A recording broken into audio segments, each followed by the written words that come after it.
ఇప్పుడు నేను చూపిస్తున్న ఎలిమెంట్ బ్రహ్మముడి. పెళ్లిలో ఇది మెయిన్ పార్ట్. ఫస్ట్ దానికోసం నేను ఔట్‌లైన్స్ వేసుకుంటున్నా. ఈక్వల్‌గా రావడం కోసం. ఫస్ట్ మధ్యలో ముడి వేస్తాం గదా! అది వేసుకొని తర్వాత పెళ్లి కూతురి కొంగు అండ్ పెళ్ళికొడుకు షెర్వానీ ఉంటుంది గదా!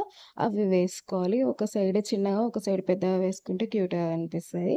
అండ్ పెళ్లి కూతురి కొంగు సైడ్ మనము షేడ్ వేసుకోవాలి. శారీ గాబట్టి లైట్ షేడ్ వేసుకొని మధ్యలో ఏదన్నా ఒక చిన్న డిజైన్ వేసుకుంటే సరిపోతుంది. అండ్ పైన ముడి వేస్తున్నట్టు ఆ ముడిని చూపిస్తే సరిపోతుంది.